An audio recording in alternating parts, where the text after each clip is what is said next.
Hi hello అందరికీ నమస్కారం. Welcome to my channel Telugu stories. ఈ రోజు కథ వినే ముందు మీరు కనుక నా ఛానల్ని సబ్స్క్రైబ్ చేసుకోకపోతే తప్పకుండా దయచేసి సబ్స్క్రైబ్ చేసుకొని నాకు సపోర్ట్ చేయండి. ఈ ఛానల్లో నేను మంచి మంచి కథలను పోస్ట్ చేస్తాను. ఇక ఈ రోజు కథ విందాం. అమూల్యకు వివాహం సెట్ అయింది. ఆమె తల్లిదండ్రుల అనుమతితో ఈ వివాహం జరుగుతుంది. అమూల్య ఎంతో సంతోషంగా ఉంది. తనకు కాబోయే భర్త కూడా ఎంతో అందంగా ఆకర్షణీయంగా ఉంటాడు. అతడిని ఏ అమ్మాయి కూడా తిరస్కరించలేదు. పెళ్లి రోజు రానే వచ్చింది. అన్ని బాధ్యతలను చాలా వైభవంగా నిర్వహించారు.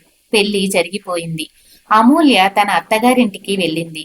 ఆ ఇల్లు ఒక పెద్ద బంగళా, ఒక రాజభవనం లాగా ఉంది. సేవకులు, కార్లు మరియు జీవితంలో ఉండవలసిన అన్ని సౌకర్యాలతో కలగలిపి ఉంది. ఇంట్లో ఘనంగా స్వాగతించారు. అమూల్యకు తన గదిని చూపించి రెస్ట్ తీసుకోమని చెప్పారు. ఆ గది యొక్క అందం మరియు అలంకరణ చూసి అమూల్య ఎంతగానో ఆశ్చర్యపోయింది.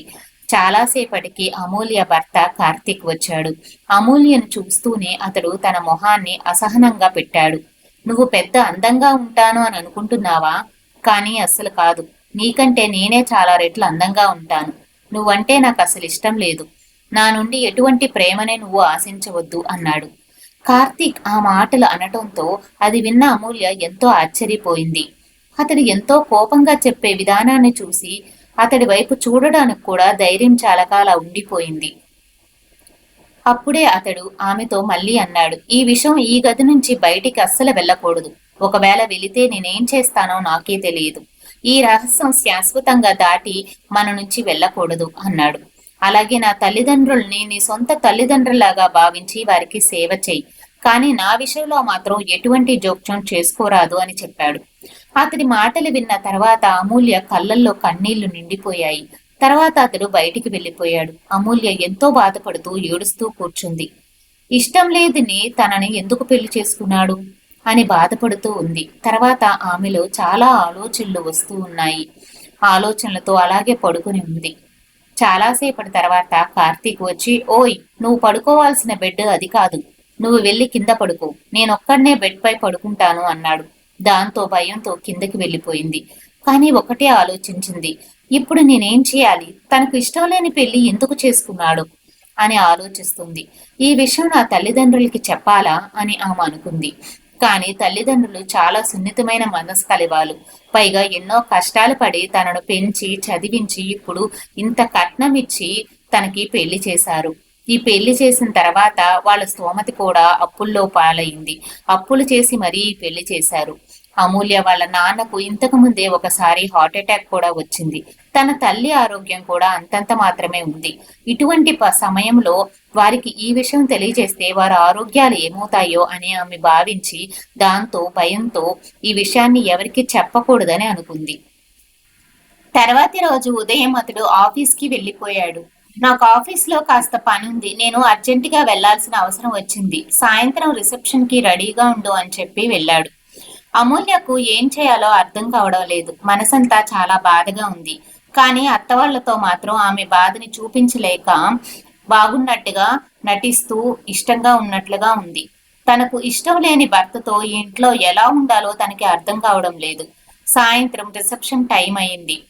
అక్కడ వేదిక పైన అమూల్య చెయ్యిని పట్టుకొని ఎంతో ప్రేమగా తను వేదిక పైకి తీసుకెళ్లి కూర్చోపెట్టుకున్నాడు తన పక్కన. అది చూసి అమూల్యకు చాలా ఆశ్చర్యం వేసింది. అక్కడ చాలా మంది జనం ఉన్నారు. అందరూ కూడా ఒకరి తర్వాత ఒకరు వచ్చి వాళ్ళని కలుస్తూ విషెస్ చెప్తున్నారు. అతని స్నేహితులు, బంధువులు అందరూ కూడా ఒకరి తర్వాత ఒకరు వస్తూ ఉన్నారు. కాసేపటికి కార్తీక్ స్నేహితుడు ఒకడు స్టేజ్ పైకి వచ్చి నవ్వుతూ కార్తీక్ ని కౌగిలించుకొని విష్ చేశాడు. అలాగే అమూల్యను కూడా పలకరించాడు. అతడు అమూల్యకి ఒక బహుమతిని ఇచ్చాడు. అయితే ఆ బహుమతిని ఇస్తూ కార్తీక్ వినపడకుండా, ఈ బహుమతిని నువ్వు ఒంటరిగా చూడు, నీ భర్తతో పాటు కాదు అని చాలా అంటే చాలా తక్కువ స్వరంతో అన్నాడు. అలా చెప్పి అతడు వారితో పాటు ఫోటో దిగి విషెస్ చెప్పి వెళ్ళిపోయాడు. ఆ తర్వాత అందరూ స్నేహితులు, బంధువులు వచ్చి కలిశారు. పార్టీ ముగిసింది. అందరూ వారి వారి ఇళ్లకు బయలుదేరారు. ఆ రోజు రాత్రి కూడా గత రాత్రి లాగానే గడిచిపోయింది. అమూల్య ఇక్కడ ఒక్క విషయాన్ని గ్రహించింది.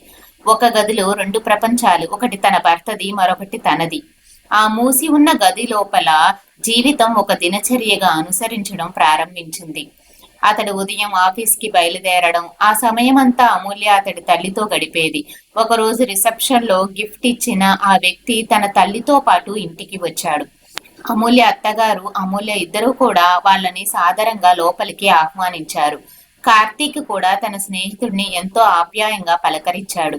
భోజనాలయ్యాయి. తర్వాత అతడు ఎవరికి వినపడకుండా అమూల్యతో అన్నాడు, అమూల్య గారు, మీరు నేనిచ్చిన ఆ బహుమతిని ఓపెన్ చేశారా అని. అసలు మీరు ఆ బహుమతిని ఒక్కసారైనా చూసారా అని అడిగాడు. లేదు, నేను ఇంకా ఓపెన్ చేయలేదు, ఇంకా చూడలేదు అని అమూల్య చెప్పింది. మీరు అది ఒకసారి ఓపెన్ చేయండి అని చెప్పాడు. అతడు అలా చెప్పి అతడి తల్లితో పాటు తిరిగి వెళ్ళిపోయాడు. వాళ్ళంతా కూడా ఫ్యామిలీకి క్లోజ్ ఫ్రెండ్స్ గా ఉంటారు. అందుకనే అతడు అప్పుడప్పుడు తరచుగా వస్తూ ఉంటాడు. అదే సమయంలో అతడి తల్లి చెప్పింది, ఈ ఆదివారం భోజనానికి మా ఇంటికి తప్పక రావాలి. మీరు కొత్త కోడలతో కలిసి మా ఇంటికి రండి అని అతను ఆహ్వానించింది. రోజులు గడుస్తున్నాయి. కానీ అమూల్యకు దినదిన గండాలా గడుస్తూ ఉంది. ఆ రోజులు అమూల్యకి అసలు ఏమీ అర్థం కావడం లేదు. తన పెళ్లి చేసుకుని ఎవరి కోసం ఈ ఇంటికి వచ్చింది? అతను నాతో మాట్లాడనమే లేదు.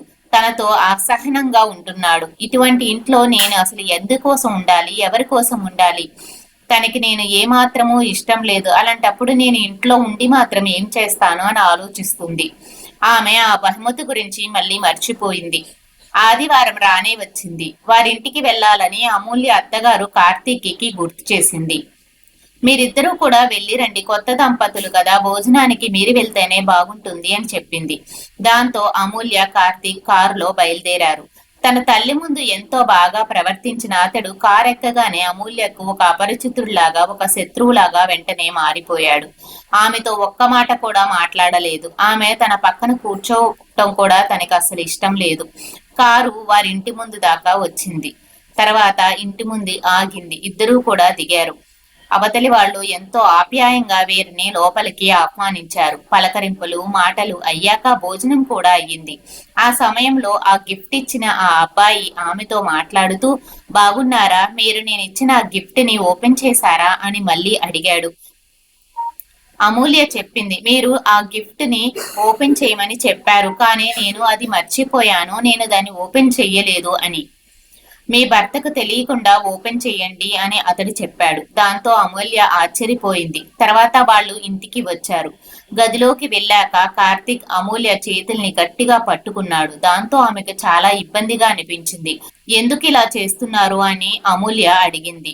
అప్పుడు కార్తీక్ చెప్పాడు, అసలు నీకెంత ధైర్యం అతనితో మాట్లాడటానికి? అతను నా ఫ్రెండ్. నీకేంటి అతనితో మాటలు? అతనితో దూరంగా ఉండు, అసలు మాట్లాడకు అన్నాడు. అయినా అతడు ఏం చెప్పాడు? నీతో ఏం మాట్లాడాడు? అతనితో నువ్వేం మాట్లాడావు అని అడగడం ప్రారంభించాడు. కోపంగా అడిగాడు. దాంతో ఆ మాటలకి అమూల్య ఎంతో ఆశ్చర్యపోయింది. కేవలం పలకరింపులు చేస్తేనే ఇతడు ఇంత ఫీల్ అవుతున్నాడేంటి?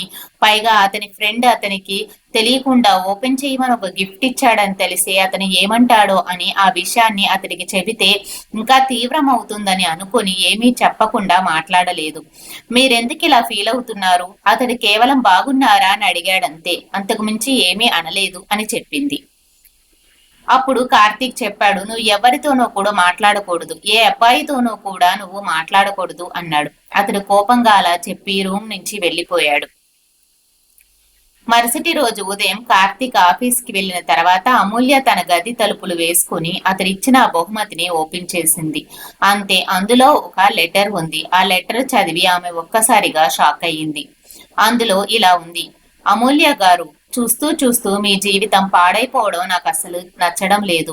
నేను నా ఫ్రెండ్ జీవితం ఎప్పుడూ కూడా బాగుండాలి అని కోరుకుంటాను. నా ఫ్రెండ్ అంటే నాకు చాలా ఇష్టం. కానీ నా ఫ్రెండ్ వలన ఒక అమ్మాయి జీవితం నాశనం అవుతూ ఉండడం కూడా నాకు అసలు తట్టుకోలేను. అందుకే చెప్పాలి అనిపిస్తుంది. కార్తీక్ మా ఆఫీసులో వేరే అమ్మాయిని ప్రేమిస్తున్నాడు. వారిద్దరూ కూడా ప్రేమలో చాలా దూరం కూడా వెళ్లారు. కార్తీక్ ఆమెని పెళ్లి చేసుకోవాలని అనుకున్నాడు. కానీ ఆమె అతడి పెళ్లి చేసుకోకుండా ఇంట్లో తనకు వేరే సంబంధాలు చూశారని, తమ ఇంట్లో ఆ పెళ్లి ఎవరైతే చేసుకోమంటారో తన్నే చేసుకుంటానని చెప్పి తను వేరే డబ్బున్న అబ్బాయిని పెళ్లి చేసుకుని వెళ్ళిపోయింది. దాంతో కార్తీక్ ఎంతో డిప్రెషన్ లోకి వెళ్ళాడు. అసలు అమ్మాయిలంటేనే చాలా కోపంగా, అసహనంగా ఉండే స్థితికి వచ్చేశాడు. ఇక వాడికి దాంతో అమ్మాయిలు అంటేనే చాలా కోపం. ఆమడు దూరం ఉంటాడు. అమ్మాయిల పేరెత్తితేనే వాడు ఎంతో కోపం వస్తుంది. ఎన్నోసార్లు అతడికి ఒక అమ్మాయి వలన అందరినీ అలాగే చూడటం చాలా తప్పని చెప్పాను. కానీ ఇలా చెప్పి ఎన్నిసార్లు ప్రయత్నించినా కూడా అతడి యొక్క ప్రవర్తనలో ఎటువంటి మార్పు రాలేదు. అతడు పెళ్లి పట్ల అసలు ఆసక్తే చూపించలేదు. కానీ తన తల్లిదండ్రులు ఎన్నో రోజులుగా పెళ్లి చేసుకోమని అతన్ని బలవంతం పెట్టారు. అందుకు వీడు అసలు ఒప్పుకోవడం లేదు. అప్పుడు ఆ తల్లిదండ్రులు అతన్ని చాలా బలవంతం పెట్టి, నువ్వు ఇలా పెళ్లి చేసుకోకుండా ఉంటే ఈ ఇంటికి అసలు వారసులే లేకుండా పోతారు. మాకు మనవడో మనవరాలో చూడాలనుంది. మాకు నువ్వు పిల్లలతో భార్యతో సంతోషంగా ఉండటం చూసి మేము సంతోషంగా ఉంటాము. నువ్వు ఒంటరిగా ఉంటే మేము జీవించలేము అంటూ వాళ్ళు ఎంతో బలవంత పెట్టారు. దాంతో తప్పేది లేక అతడు అయిష్టంగానే మిమ్మల్ని పెళ్లి చేసుకున్నాడు. ఈ పెళ్లికి ఒప్పుకోవలసి వచ్చింది. పెళ్లి సెట్ అయినప్పటి నుంచి కూడా అతడిలో ఇంకా మానసికంగా విచక్షణ కోల్పోతూ ఉన్నాడు. మీ పట్ల తన కోపాన్ని పెంచుకుంటూనే ఉన్నాడు. ఈ అమ్మాయిలు అస్సలు నమ్మకూడదు. నేను తనని నా భార్యగా అస్సలు స్వీకరించును. తనను పెళ్లి చేసుకున్నా కూడా తను నా తల్లిదండ్రులకు మాత్రమే కోడలిగా ఉంటుంది, అంతేకాని నాకు భార్యగా ఉండదు అని చెప్పుకొచ్చాడు. అలా కాదు అని నేను చెప్పడానికి ఎంతో ప్రయత్నించినా వాడిలో మార్పు అనేది అస్సలు రావడం లేదు. కాబట్టి అతడు ఒక మానసిక పరిస్థితి అర్థం చేసుకుని అతడిని మెల్లగా మీరు మార్చండి. అతడు అసలు చెడ్డవాడు కాదు, చాలా మంచివాడు. కానీ ఒక అమ్మాయి అతనిని ప్రేమించి మోసం చేసిన విషయాన్ని వాడు తట్టుకోలేక ఇలా మారిపోయాడు. కాబట్టి నా ఫ్రెండ్ పైన కోపం పెంచుకోకుండా అతడిని క్షమించి అర్థం చేసుకొని అతడి మానసిక పరిస్థితికి తగ్గట్టుగా మీరు కాస్త ప్రవర్తించి అతడిని బాధ నుండి బయటపడేలాగా చేస్తారని నా మనసారా మిమ్మల్ని నేను కోరుకుంటున్నాను. నా ఫ్రెండ్ ని వదిలేసి అసలు వెళ్ళకండి. ఇక ఎప్పుడూ కూడా తన జీవితంలో ఏ అమ్మాయిని కూడా నమ్మడు. మీరు ఆలోచించి చేసే ప్రతిదీ మీ భర్తని మీరు కాస్త మార్చుకోవడం, ఇవన్నీ చేయగలిగితే అతనిలో తప్పకుండా మార్పు వస్తుంది ప్లీజ్ అని ఆ ఉత్తరంలో రాసి ఉంది. ఇది చదివిన అమూల్య ఒక్కసారిగా షాక్ అయింది. తన కళ్ళ వెంట నీళ్లు కారిపోతూ తన భర్త ఇంకో అమ్మాయిని ఇంతలా ప్రేమించాడా అని, ఎవరినో ప్రేమించి తనని పెళ్లి చేసుకున్నాడా అని ఆ ప్రేమను మర్చిపోలేక తన పట్ల ఇలా ప్రవర్తిస్తున్నాడని ఆమె ఎంతగానో బాధపడింది. తర్వాత ఆమెకు గుర్తొచ్చింది, ఆమె ఎవరో చేసిన మోసం వల్ల అతడు ఇలా క్రూరంగా మారిపోయాడు అని. అమూల్య ఆ లెటర్ ని మళ్ళీ మళ్ళీ చదువుతుంది. ప్రతి అక్షరం కూడా తన గుండెని కత్తిలాగా గుచ్చుతుంది. చివరిలో అతడు రాసిన మాటలు మాత్రం ఒక కొత్త వెలుగును చూపించాయి. ఆమెకు అతడు చెడ్డవాడు కాదు, కేవలం ఒక మోసంతో మానసికంగా కుంగిపోయాడు. నువ్వు అతడిని వదిలిపెట్టకుండా దయచేసి అతడిని మార్చి అతనిని నీ వాణ్ణి చేసుకునే మాటలు ఆమె అనుకుంది. అతడు నన్ను ఎంతో ద్వేషించుతున్నాడు, కానీ అందుకు కారణం నేను కాదు, ఎవరో ఒకరు అతడి జీవితాన్ని పాడు చేశారు. దాంతో అతడు మానసికంగా కృంగిపోయి ఉన్నాడు. అతనికి నేనంటే ఇష్టం లేదు, కానీ నాకు అతడంటే ఇష్టం. ఇప్పుడు భార్యగా అతడిని వదిలేస్తే అతడు పూర్తి చీకట్లో మునిగిపోతాడు. లేదా నేను అతడిని మార్చాలి, నిజమైన ప్రేమ అంటే ఏమిటో చూపించాలి అని తన మనసులో తానే అనుకుంది. ఒకరోజు కార్తీక్ ఆఫీస్ కి వెళ్ళినప్పుడు అమూల్య తలుపు దగ్గర ఆగింది. కార్తీక్ ని మెల్లగా పిలిచింది. అతడు తిరిగి అసహనంగా చూశాడు. ఏంటి అని అడిగాడు. అమూల్య తనకు వస్తున్న కన్నీళ్లను ఆపుకుంటూ, నువ్వు నన్ను నీ భార్యగా స్వీకరించకపోయినా నేను నీ జీవితంలోకి ఒక భార్యగా వచ్చాను. నీ బాధని, నీ కోపాన్ని, నీ ద్వేషాన్ని అన్నీ కూడా నేను తెలుసుకుంటాను. అంటే నాకు చాలా ఇష్టం. అందుకే నువ్వు పెళ్లి రోజు నుంచి నన్ను ఇంత అసహనంగా మాట్లాడుతున్నా కూడా నిన్ను వదిలి నేను వెళ్ళలేను. నేను నా పుట్టింటికి వెళ్ళడం కూడా లేదు, ఎందుకంటే నువ్వంటే నాకు అంత ఇష్టం. పెళ్లి చేసుకున్న రోజే భర్తగా నేను నిన్ను ప్రేమించడం మొదలు పెట్టాను. నా తల్లిదండ్రుల కోసం, నీ తల్లిదండ్రుల కోసమో కాదు నేను ఇక్కడున్నది, కేవలం నీ కోసమే, నా హృదయం కోసం. ఐ లవ్ యూ అంది. ఆ మాటలు విని కార్తీక్ చాలా కోపంతో మరియు ఆశ్చర్యంగా చూశాడు. ఏం చెప్పకుండానే బయటికి వెళ్లిపోయాడు. ఒకరోజు కార్తీక్ కి చాలా జ్వరం వచ్చింది. డాక్టర్ మెడిసిన్స్ ఇచ్చినప్పటికీ అతడికి అంత తొందరగా ఆ జ్వరం తగ్గలేదు. అప్పుడు అమూల్య రాత్రంతా అతడికి పక్కనే కూర్చొని తడి బట్టతో తుడుస్తూ 4 గంటలు ఒక్కొక్కసారి మందులు వేస్తూ నీళ్లు తాగిస్తూ ఉంది. అప్పుడు అతడికి కళ్ళు తెరిచి చూసి, నువ్వు నా కోసం ఇంతలా కష్టపడాల్సిన అవసరం లేదు, నన్ను పట్టించుకోవాల్సిన అవసరం లేదు, నీకు అసలు ఈ పనులు చెయ్యాల్సిన అవసరం లేదు, నువ్వు ఇక్కడి నుంచి వెళ్ళు, నాకు సేవలేమి చెయ్యొద్దు మా అమ్మ చూసుకుంటుంది అని అన్నాడు. అప్పుడు అమూల్య చిరునవ్వుతో, నువ్వు నన్ను ప్రేమగా చూడకపోయినా నువ్వంటే నాకు చాలా ఇష్టం. నువ్వు నా భర్తవి. ఈ విధంగా అనారోగ్యంతో ఉంటే నేను చూసుకోకుండా ఇంకెలా ఉంటాను? ఇంకెవ్వరిని చూసుకుంటాను? అయినా నాకు ఇంకొకసారి ఇలాగా చెప్పొద్దు. మీరంటే నా ప్రాణం. మీ ఒంట్లో బాగోపోతే నేను ఎటువంటి ధ్యాస దేని మీద పెట్టలేను అని చెప్పింది. ఆ మాటలు విన్న కార్తీక్ మౌనంగా ఉండిపోయాడు. ఒకరోజు రాత్రి భోజనం తర్వాత అమూల్య మెల్లగా అడిగింది, నీ మనసులో ఉన్న మాటని ఏదైనా నాతో చెప్పవచ్చు. నీ గతం గురించి, నీ మాజీ ప్రేమికురాలు గురించి నువ్వు అదే మనసులో పెట్టుకుంటే బాధపడుతూ ఉంటావు, కోపం పెంచుకుంటూ ఉంటావు. నాతో షేర్ చేసుకోవచ్చు కదా అంది. ఆ మాటలు విని ఒక్కసారిగా అతడు షాక్ అయ్యాడు. ఏంటి నువ్వు చెప్పేది అన్నాడు. నీ మనసులో ఉన్నది నాకు అర్థమయ్యింది. నువ్వు ఎవరినో అమ్మాయిని బహుశా ప్రేమించి ఉంటావు. ఆ అమ్మాయిని నువ్వు మోసం చేసిందేమో, అందుకే నువ్వు ఇలా బహుశా చేస్తున్నావేమో అనుకుంటున్నాను అంది. అమూల్య, లేదు, అదంతా అబద్ధం, నేనెవరిని ప్రేమించలేదు అన్నాడు కార్తీక్ ఎంతో కోపంగా. అప్పుడు అమూల్య చెప్పింది, లేదు కార్తీక్, నేను నీ గతం, నీ గురించి తెలుసుకున్నాను నీ ఫ్రెండ్ ద్వారా. నువ్వు ఆ అమ్మాయిని ఎంతగా ప్రేమించావో నేను అర్థం చేసుకున్నాను. కానీ ఆమె చేసిన మోసం వల్ల నువ్వు నన్ను శిక్షిస్తున్నావు. నాతో పాటు నువ్వు కూడా శిక్ష అనుభవిస్తున్నావు.